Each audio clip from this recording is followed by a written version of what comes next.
Innal hamdalillah nahmaduhu wa nasta'inuhu wa nastaghfiruh wa na'udzu billahi min shururi anfusina wa sayyiati a'malina man yahdihillahu fala mudilla lahu wa man yudlil fala hadiyalah.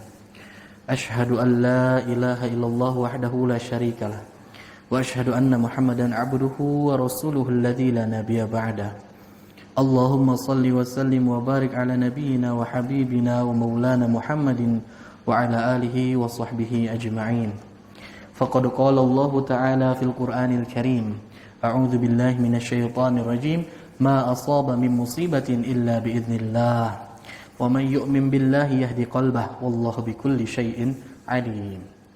Amma ba'du, para jamaah pengajian rutinan Masjid Mutiara yang sama-sama harap ridha Allah dan rahmat Allah Subhanahu wa taala.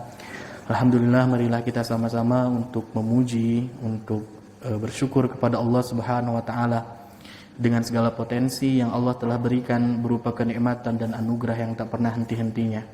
Mudah-mudahan dengan seluruh kenikmatan ini dapat kita olah menjadi salah satu wasilah agar kita senantiasa dapat bertaqarrub, bermunajat, berruku, bersujud, melaksanakan ibadah-ibadah kepada Allah Subhanahu wa taala. Dan kita berharap mudah-mudahan seluruh apa yang telah kita kerjakan yang baik-baiknya dijadikan sebagai amalan yang diterima di sisi Allah Subhanahu wa taala. Dan segala buruk-buruk, salah-salah, lupa-lupa, khilaf dan dosa-dosa kita mudah-mudahan diberikan ampunan dan juga maghfirah dari Allah Subhanahu wa taala. Amin ya Allah ya rabbal alamin. Jamaah sekalian, pada malam kali ini insyaallah kita akan masuk kepada salah satu tema mengenai kajian tauhid. Bagaimana kita meresapi dan menyadari, meyakinkan lagi hati kita, batin kita, nurani dan kolbu kita, bahwasanya segala apa yang datang dalam kehidupan kita itu adalah datang dari Allah Subhanahu wa taala. Yudabbirul laila wan nahar, Allah yang mengatur datangnya malam, datangnya siang. Segala sesuatu yang ada pada malam hari, kejadian apapun yang terjadi di siang harinya, itu berdasarkan dari tadbirnya Allah Subhanahu wa taala, pengurusannya Allah Subhanahu wa taala. Baik kesenangan yang kita dapatkan, kesedihan yang kita rasakan, kemalangan, kepiluan, apapun yang kita rasakan dalam keseharian kita merupakan izin dari Allah Subhanahu wa taala. Kadar itu ini dekat dan erat kaitannya dengan bagaimana kita mengimani terhadap qada dan qadarnya Allah Subhanahu wa taala. Dan yang akan kita bahas pada malam kali ini mengenai kelembutan Allah Subhanahu wa taala di dalam musibah yang Allah berikan kepada kita selaku seorang mukmin dan muslim. Para jamaah sekalian, berbicara mengenai musibah, kita sering mendengar kata musibah. Dan ini adalah asal kata, aslinya itu adalah dari bahasa Arab. Musibah yang di dalam bahasa Indonesia dimaknai dan diartikan sebagai kejadian yang menyedihkan. Umumnya seperti itu. Segala kejadian, bentuknya apapun yang membuat diri seorang manusia itu merasa sedih dengan datangnya kejadian itu bisa disebut dengan musibah. Ataupun yang lebih spesifik lagi, biasa disebut dengan bencana dan juga malapetaka. Malapetaka. Ini yang dimaknai mengenai musibah dalam bahasa Indonesia. Tentunya merujuk dari bahasa Arab yang asal katanya asaba yusibu, yang memiliki masdarnya musibatan. Di dalam kamus Al-Munawwir disebutkan sama, mirip persis. Musibah adalah satu kemalangan yang terjadi dalam kehidupan seorang manusia. Bentuknya bisa bencana dan juga hal-hal yang membuat dirinya merasa sedih. Itu yang disebut dengan musibah.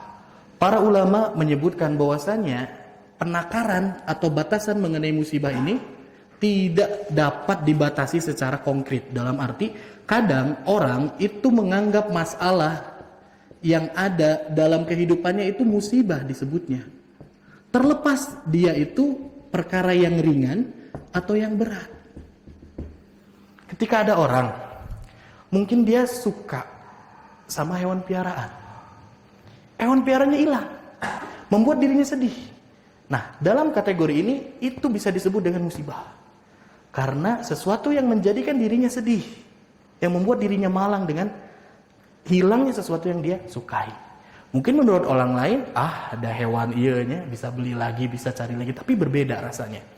Jadi kategori ringan atau berat itu bisa disebutkan musibah. Yang lebih spesifik lagi, para ulama menyebutkan ketika ada seorang yang meninggal, hilangnya nyawa, orang yang kita sayangi, orang yang kita dekat dengannya, meninggalkan kita dalam kehidupan yang di dunia ini, itu bisa disebut dengan musibah. Harta dan benda lenyap dari genggaman kita, itu adalah musibah. Sampai bencana alam, apapun bentuk dan casingnya, menimpa satu daerah, itu pun disebut dengan musibah. Termasuk wabah, virus, satu hal yang menyerang dari bentuk yang tidak terlihat, sehingga menjadikan kehidupan seorang manusia itu terganggu, menjadi sakit, menjadi meninggal, diakibatkan dengan wabah ini. Ini pun disebut dengan musibah. Termasuk yang sedang kita hadapi sekarang ini, C19, ini adalah masuk ke dalam wabah dan itu masuk ke dalam musibah. Ini yang dimaknai dengan musibah, jamaah sekalian. Dan kata Allah Subhanahu wa taala sebagaimana yang saya sebutkan di awal, wa ma musibatin illa biidznillah. Dan tidaklah musibah itu melainkan datang berdasarkan dari izin Allah Subhanahu wa taala. Seluruhnya berdasarkan izin Allah. Tapi izin Allah di sini pun tentunya ada asbabnya. Misalkan seseorang dia hilang mobilnya, pasti ada sebabnya. Hilangnya teh kenapa? Mungkinkah ada yang maling, ataukah mungkin ada kelalaian dari dirinya tidak mengunci atau kuncinya masih menempel? Itu ada sebab-sebabnya. Tapi di waktu yang sudah ditentukan, itu akan hilang berdasarkan izin dari Allah Subhanahu wa taala. Orang kena wabah, terpapar dia dengan satu virus, COVID katakanlah seperti itu. Waktunya Allah telah tentukan dan itu merupakan sunatullah yang telah Allah tuliskan di dalam kitab di Lauhul Mahfuz. Siapa orang yang akan kena, siapa orang yang akan terhindar. Itu sudah Allah tentukan. Tapi tentunya nanti ada asbab di sini yang menjadi perantara bagaimana dirinya kena dari wabah tersebut. Apakah karena dia berkerumunlah, atau dia datang kepada orang-orang yang mungkin tidak disadari ternyata membawa virus tersebut. Wallahu a'lam bishawab. Yang jelas seluruhnya datang dari Allah Subhanahu wa taala. Nabi sallallahu alaihi wasallam di dalam hadisnya yang sahih, Nabi sallallahu alaihi wasallam menyebutkan, man yuridillah bihi khairan. Kata Nabi SAW, siapa orang yang Allah menginginkan apa kepada orang tersebut? Memberikan kebaikan. Ketika Allah ingin memberikan kebaikan kepada orang tersebut, banyak hadisnya yang depannya sama seperti ini. Salah satu hadis yang kita paling kenal itu yufaqihu fiddin. Yufaqihu fiddin. Allah akan fakihkan orang tersebut mengenai ilmu agama. Maksudnya Allah akan fahamkan dia mengenai syariat-syariat Islam. Walaupun mungkin pemahamannya tidak terlalu dalam, tapi dia dapat mengaplikasikan dan juga dapat menjalankan syariat itu. Itu adalah salah satu bentuk khairannya Allah Subhanahu wa taala. Nah, di dalam hadis yang berkaitan dengan musibah, maka di periwayatan yang lain Rasulullah SAW bersabda, siapa orang yang Allah menginginkan kepada dirinya memberikan kebaikan, kata Nabi SAW, yusibu, orang itu akan ditimpa satu musibah.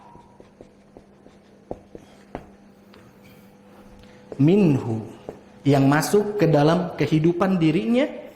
Nah, bentuk musibahnya Allah Subhanahu wa taala untuk memberikan kebaikan kepada seseorang dengan cara apa? Ibtila'uhu.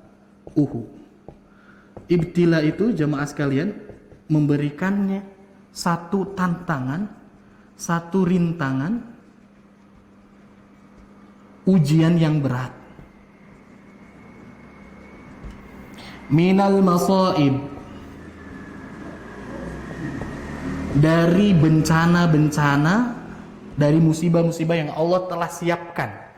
Nah, kalau udah diberikan musibah, Allah Subhanahu wa taala, dan atas orang yang mendapat musibah itu dia akan diberikan ganjaran dan pahala oleh Allah Subhanahu wa taala. Dan juga diberikan kebaikan dari Allah Subhanahu wa taala. Jadi, kalau ada orang yang dia itu merasa bahwasanya selalu diuji sama Allah, diberikan tekanan demi tekanan, himpitan-himpitan dalam kehidupannya yang menyulitkan dan menyedihkan dirinya, ingatlah bahwasanya itu saat di mana Allah ingin memberikan kebaikan dalam kehidupannya. Salah satunya itu. Dan juga jamaah sekalian, kalau kita melihat fenomena yang terjadi sekarang itu sedang booming, ngetren yang disebut dengan hijrah. Nah, ada bahasa hijrah. Bahkan ada komunitasnya di Bandung yang terkenal, Pemuda Hijrah. Ini adalah sekelompok orang-orang luar biasa. Semangat mereka itu apa?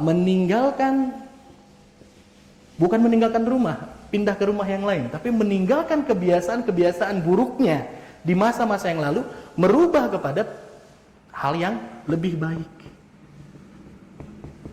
Ujung-ujungnya ingin menjadi orang yang solih lah, seperti itu.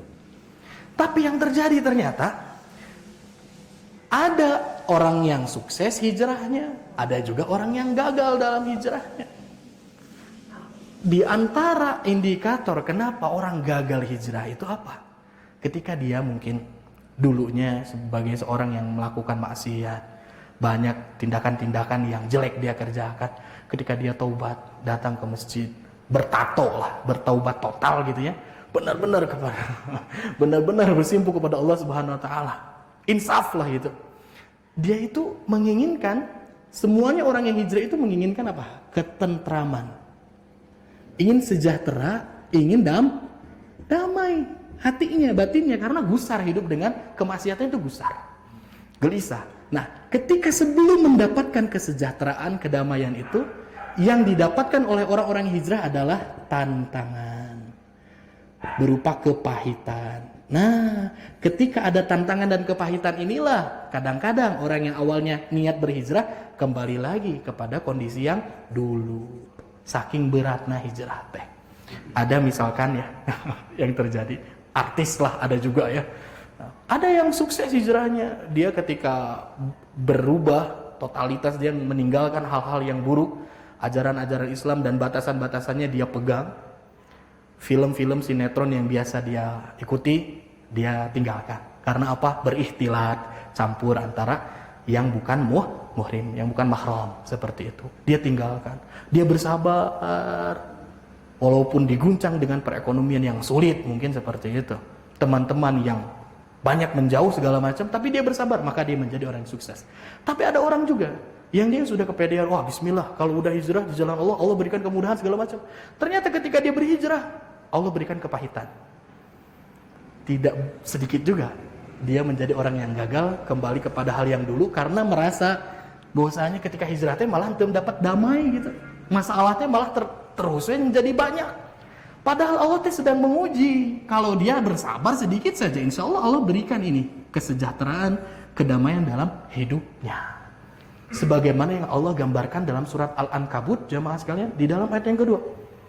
Ahasiban nasu ayyutraku ayyaqulu amanna wa hum la yuftanun. Kata Allah Subhanahu wa taala memberikan satu pertanyaan, apakah orang-orang itu mengira, manusia itu berpikir dan berpendapat ketika mereka sudah mengucapkan amanna, kami beriman kepada Allah Subhanahu wa taala, lantas dengan ucapannya itu ayyutraku, orang itu akan dibiarkan oleh Allah tanpa mendapatkan fitnah, dalam arti ujian dalam hidupnya? Enggak. Kata Allah terbalik, kalau orang benar-benar dia beriman, pasti Allah akan uji. Seperti itu. Dan manfaat dari ujian yang pertama, falaya'lamannallahu alladhina shadaqu wa laya'lamannal kadzibin. Dengan ujian inilah Allah akan melihat bahwasanya orang itu benar-benar orang yang sodaku. Sodaku di sini adalah orang yang membenarkan akidahnya, benar-benar tuh anjeunna teh berubah, berhijrah, melakukan hal yang baik gitu. Ataukah kadzib, dia berdusta dengan ucapannya, ngomong satu pengungkapan aja kepada Allah, kepada orang lain, saya sudah tobat segala macam. Ketika diberikan ujian, ternyata dia berdusta dengan ungkapannya. Dilabrakene ya, istilahnya apa? STMJ ya mungkin. Sholat terus, maksiat jalan. Kadangkala seperti itu. Allahu musta'an. Nah, selanjutnya jamaah sekalian, ujian itu akan memberikan ini.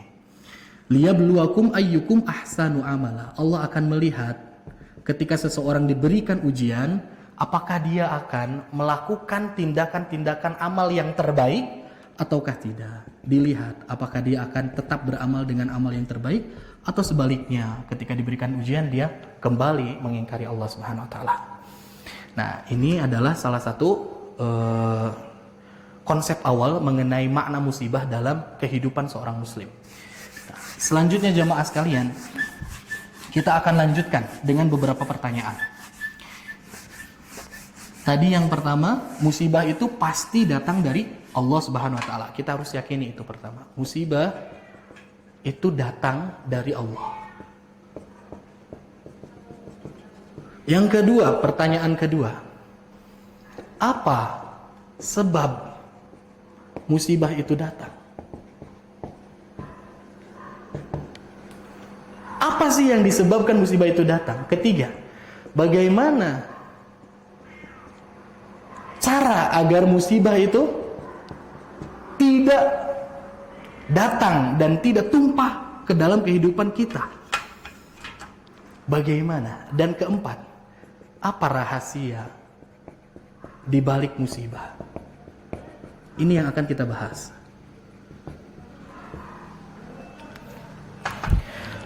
Para jamaah sekalian yang dirahmati Allah Subhanahu wa taala. Allah Subhanahu wa taala itu adalah yang memberikan musibah. Tapi ternyata musibah itu tidak datang sekonyong-konyong tanpa diundang oleh sesuatu yang mengundang datang kepada kehidupan kita. Ada sebabnya. Apa sebabnya? Sebabnya sebagaimana yang Allah rekam dalam surat Asy-Syura ayat ke-30. Wa ma asabakum min musibah, dan apa-apa yang menimpa kehidupan kalian dari musibah-musibah yang datang itu, fabima kasabat aydikum, maka musibah itu sejatinya datang akibat perbuatan kalian. Kasabat aydikum di sini, para mufassir, Profesor Dr. Aimad rahimahullah, beliau mengungkapkan, apa sih yang dilakukan oleh orang-orang itu? Satu alasannya, mereka bermaksiat kepada Allah Subhanahu wa taala. Akibat maksiat yang terus dilakukan, kekufuran yang terus ditampakkan oleh penduduk bumi, maka itulah salah satu undangan seseorang mengundang musibah yang Allah timpakan kepada daerah tersebut. Wa ya'fu an katsirin, dan Allah Subhanahu wa taala sebetulnya sudah mengampuni terhadap banyak perkara-perkara. Maksudnya apa? Maksiatnya itu banyak, tapi musibahnya cuma satu. Menandakan bahwasanya Allah Subhanahu wa taala ini dalam mengazab juga, dalam memberikan tahdzir, peringatan kepada penduduk bumi itu sangat baik. Maksiatnya terus-menerus, tapi azabnya diberikan sedikit, sekali. Barangkali seperti itu jemaah sekalian.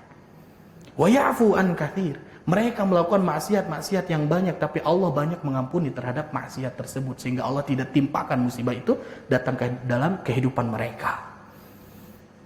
Jadi sebabnya adalah perbuatan kita sendiri yang mengundang musibah itu datang dalam kehidupan kita.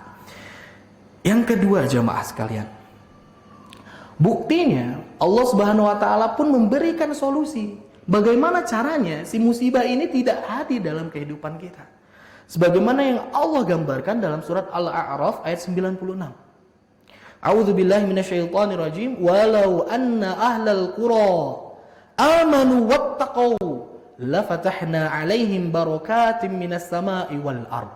Kata Allah Subhanahu wa taala, jikalau saja penduduk negeri itu, penduduk satu tempat itu, amanu, mereka beriman kepada Allah, mereka beriman kepada rasul-rasul yang Allah datangkan dalam kehidupan mereka, dan juga wattaqau, dan mereka menjadi orang-orang yang bertakwa, Allah jamin la fatahna alaihim barakatim minas sama'i wal ard. Allah akan buka barakat, kebaikan-kebaikan yang Allah akan berikan minas sama, dari pintu-pintu langit, wal ard, dan dari pintu-pintu bumi. Allah akan berikan. Dari langit Allah berikan, dari bumi Allah berikan, dengan segala kekuasaan Allah Subhanahu wa taala. Tapi di penghujung ayatnya kata Allah, walakin kadzabu, akan tetapi banyak di antara mereka yang mendustakan, tidak mau beriman, tidak mau mengikuti rasul-rasul yang dikirim dalam kehidupan mereka, tidak mau setia dan berkhianat kepada rasul-rasul yang telah Allah kirim kepada mereka. Sehingga setelah seperti itu, fa'akhadnahum bima kanu yaksibun. Allah akan memberikan balasan berupa azab dan musibah-musibah dengan apa yang telah mereka kerjakan dan perbuat itu. Sesungguhnya musibah ini datang dari kemaksiatan kita, kemaksiatan penduduknya. Karena Allah Subhanahu wa taala memberikan gambaran yang cukup luar biasa di dalam surat Maryam ayat 90 dan 91, jamaah sekalian. Takadus samawatu yatafattarna minhu wa tanshaqqul ardu wa takhirru aljibalu hadda. Kata Allah Subhanahu wa taala, sampai-sampai saja, sedikit lagi saja, langit itu akan benar-benar terbelah. Tanshaqqul ardu, bumi itu akan benar-benar hancur, berguncang. Wa takhirru aljibalu haddan, dan gunung-gunung itu akan benar-benar meletus, mengeluarkan isinya. Apa sebab langit akan hancur, alam semesta akan menutup dan menghancurkan penduduknya? Anda'u lirrahmani walada, karena disebabkan orang-orang yang mereka itu mendakwahkan dan berbicara kepada kaum mereka bahwasannya lirrahmani walada, Allah itu punya anak. Ini adalah bentuk kemaksiatan. Ini adalah bentuk kemaksiatan kepada Allah Subhanahu wa taala. Menuduh Allah memiliki anak seperti itu. Dan dengan ungkapan itu sampai-sampai digambarkan oleh Allah, langitnya akan hancur, dunia akan hancur dengan ungkapan seperti itu. Bagaimana mungkin alam semesta ini ridho terhadap perangai dan perilaku penduduknya ketika mereka menghina Allah sebagai Tuhan yang telah menciptakan mereka sendiri? Ibaratkan gini, Pak, kita misalkan punya anak, ya, anak kita ini harusnya itu memberikan dukungan kepada kita, yang menjadi pembela kita, yang menjadi orang yang pertama untuk menolong kita. Tapi sebaliknya, malah lebih menolong orang lain, malah lebih condong kepada orang lain yang mungkin orang lain itu tidak memiliki hubungan baik dengan kita. Dengan hal yang seperti itu saja kadang-kadang hati kita selaku manusia, ya, itu kan meni-meni kia-kia teh putra sendiri padahal gitu. Apalagi nih Allah yang menciptakan manusia seluruhnya. Tapi di antara mereka ada yang berbuat zalim kepada penciptanya. Sampai-sampai bumi saja tidak ridho dengan hal tersebut. Tapi Allah menahan agar bumi dan langit itu tidak hancur untuk meluluhlantahkan dan membumi hanguskan orang-orang yang bermaksiat kepada Allah. Karena jawabannya satu. Di dalam surat Al-Anbiya ayat ke-107. Allah Subhanahu wa taala menyebutkan, "Wa ma arsalnaka illa rahmatan lil alamin." Ini tafsirannya luar biasa. Ini ayat ditujukan kepada Nabi Muhammad SAW. Kata Allah, dan tidaklah kami utus engkau wahai Rasul SAW illa rahmatan lil alamin, melainkan agar engkau menjadi rahmat bagi semesta alam. Di antara tafsiran bahwasanya Rasul SAW menjadi rahmat itu kenapa? Pertama, karena Rasul SAW adalah orang yang diberikan tugas besar dengan membawa syariat Islam sebagai syariat yang sempurna, penutup dari risalah kenabian dari yang sebelumnya. Ini yang paling sempurna. Maka dari itu rahmatnya luar biasa, memberikan efek baik kepada seluruh alam. Dan di dalam ajaran-ajaran Islam itu memberikan keadilan sehingga ekosistem dunia, keseimbangan bumi ini terjaga. Bagaimana Rasul SAW menjadi seorang yang baik perangainya dalam masalah kesehariannya, menjaga lingkungannya, bagaimana arif dalam menjaga habitat dan juga keasrian dalam lingkungannya. Sampai-sampai ketika jihad saja Pak, ketika qital saja, ketika berperang saja, salah satu syarat dan juga aturan dalam berperang itu apa? Tidak boleh ada satupun pohon yang terbakar. Tidak ada boleh satupun pohon yang terangkat dari akarnya dikarenakan akibat dari perang tersebut. Saking sayangnya terhadap dunia. Termasuk tidak boleh membunuh orang-orang yang lemah dari kalangan laki-laki yang tidak memiliki senjata. Tidak boleh juga menghunuskan pedang-pedang kepada orang-orang yang sudah menyatakan pasrah dan merasa kalah. Tidak boleh juga memberikan penyerangan kepada anak-anak yang masih kecil berikut perempuan-perempuan yang ada di sekitarnya. Itu keadilan Rasulullah SAW dengan risalahnya. Bahkan di dalam tafsiran yang lain, rahmatan lil alamin ini ternyata syariat Islam itu bukan hanya memberikan kepada manusia, tapi kepada binatang mendapatkan rahmatnya. Kepada jin sekalipun mendapatkan rahmat. Karena jin itu mendapatkan pelajaran-pelajaran yang banyak dengan apa? Dengan turunnya ayat Al-Quran kepada Rasulullah SAW.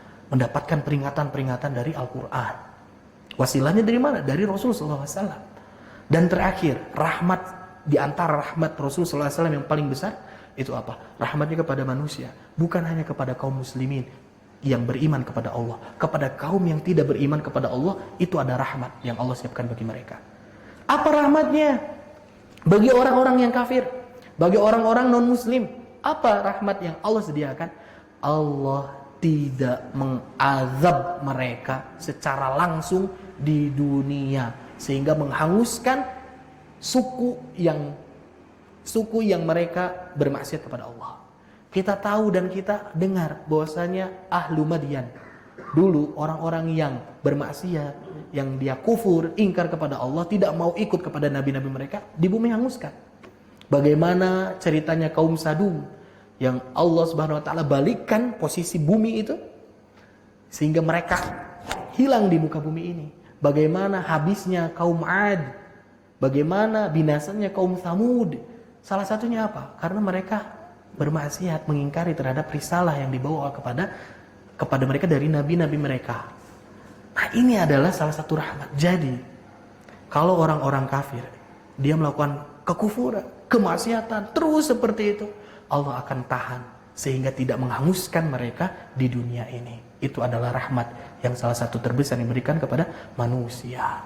Wa ma arsalnaka illa rahmatan lil alamin. Para jemaah sekalian, dan juga dilanjutkan diceritakan dalam surat Al-Anfal ayat ke-33. Allah Subhanahu wa taala merekam bagaimana percakapan orang-orang kafir yang meminta bukti kepada Nabi Muhammad SAW. Ketika Nabi datang kepada kaum tersebut, memberitahukan bahwasanya dirinya adalah Nabi yang datang dari Allah Subhanahu wa taala, membawa risalah yang sempurna, beribadah hanya kepada Allah, berikan dakwah seperti itu. Mereka menolak dan mengelak, nggak mau ikut, nggak mau dengar sama dakwah Nabi SAW. Sehingga mereka melontarkan satu pertanyaan. Kalaulah benar engkau Muhammad adalah utusan dari Allah Subhanahu wa taala, maka kami minta bukti. Buktikan kalau benar engkau dari Allah, kami ini nggak beriman nih sama engkau. Turunkan azab Allah kepada kami langsung sekarang. Gitu. Atau kalau tidak seperti itu, turunkan saja hujan dari batu yang akan menghabiskan kami di negeri kami ini. Kalau benar engkau adalah nabi utusan dari Allah Subhanahu wa taala. Nah, itu adalah tantangan dari kaum yang tidak mau beriman kepada Rasulullah SAW. Tapi Nabi SAW di situ bersabar sehingga turunlah ayat ini, surat Al-Anfal ayat ke-33. Kata Allah Subhanahu wa taala menyebutkan, selama engkau berada bersama mereka, berada di negeri mereka, maka sungguh kami tidak akan turunkan azab itu. Nah, jadi salah satu sebab juga Allah tidak menurunkan azab itu karena masih ada Rasul SAW di daerah situ. Yang lebih spesifik lagi ternyata bukan hanya Rasul SAW yang menjadi penyebab tidak datangnya musibah pada satu kaum. Apa yang menjadi sebab kaum itu tidak ditimpakan musibah? Karena masih ada orang-orang mukmin dan mukminat yang mereka beristighfar kepada Allah, yang mereka masih berzikir kepada Allah, yang mereka terus-terusan beribadah kepada Allah Subhanahu wa taala. Walaupun mereka bersatu dan bersama hidup berdampingan dengan orang-orang yang kafir, yang bermaksiat, yang benar-benar menentang kepada Allah Subhanahu wa taala, maka kata Allah Subhanahu wa taala, "Lau tazayyalu la'adzabna alladhina kafaru minhum 'adzaban alima." Kalaulah orang-orang mukmin itu dia pindah, dia membedakan dirinya sehingga tidak bersama orang-orang kafir di satu tempat itu, la'adzabna, pasti Allah akan berikan azab kepada orang-orang kafir itu, azaban aliman, dengan azab yang sangat perih. Itu yang diungkapkan oleh Allah Subhanahu wa taala.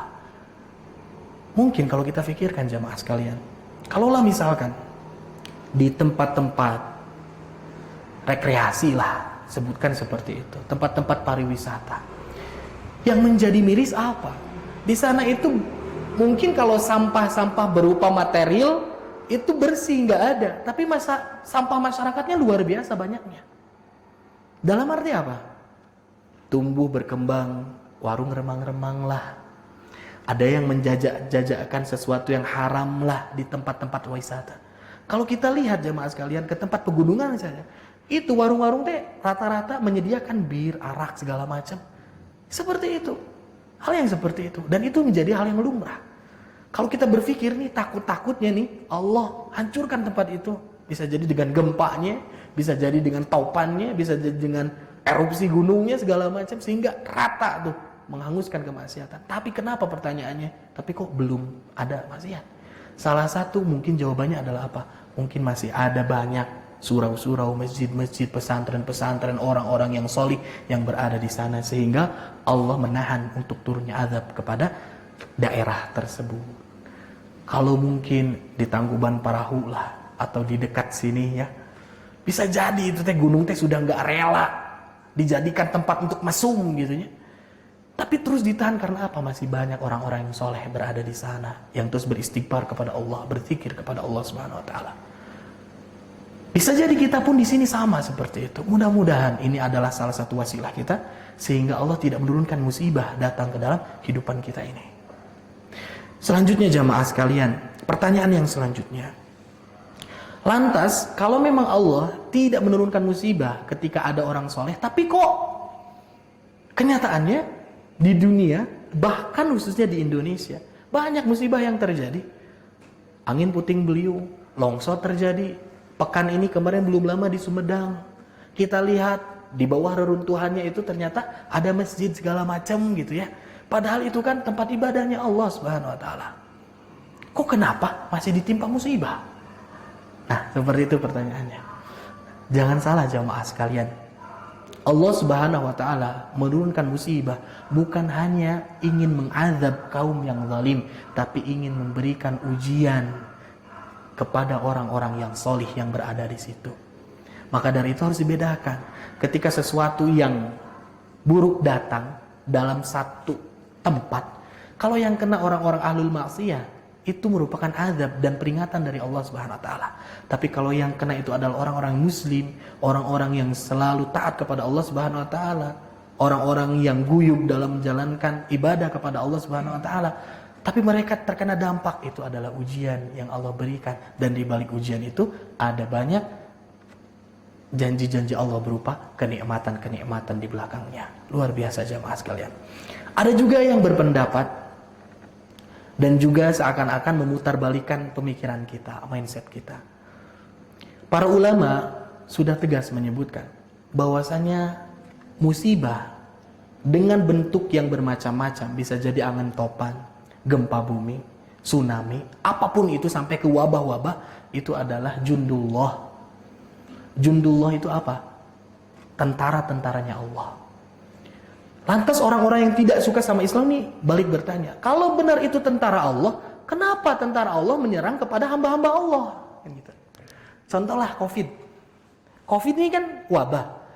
Covid ini adalah tentara Allah. Para ulama menyebutkan seperti itu, menyimpulkan seperti itu. Tapi kenapa tentara Allah menyerang kepada orang-orang yang salih? Orang-orang muslim, bahkan ustadz-ustadznya ada yang kena seperti itu sama Covid. Ini harus kita balikan. Yang dimaksud dengan junud min jundillah, yang dimaksud dengan tentara-tentaranya Allah, apa maksudnya? Mereka yang benar-benar tunduk dan pasrah terhadap perintah Allah Subhanahu wa taala. Bagaikan tentara yang kita lihat sekarang. Ketika komandan dan juga panglimanya menyebutkan, "Kaditu, siap dan ke sana, siap."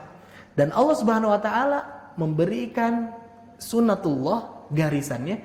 Contoh, kalian teh ka jundullah ini teh serang kepada si A. Karena ini adalah salah satu takdirnya untuk mendapatkan wabah itu. Serang kepada B, terlepas dia mau muslim atau kafir, terlepas dia orang beriman ataupun orang yang tidak beriman. Ketika Allah memerintahkan hal itu, pasti tentaranya ini akan benar-benar mengikuti perintah dari Allah Subhanahu wa taala.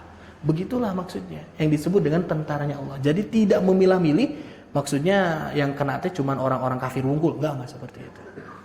Yang dimaksud dengan tentara Allah, mereka adalah makhluk yang diciptakan oleh Allah Subhanahu wa taala, tugasnya satu, mengikuti arahan dari Allah Subhanahu wa taala, tidak bisa menentangnya.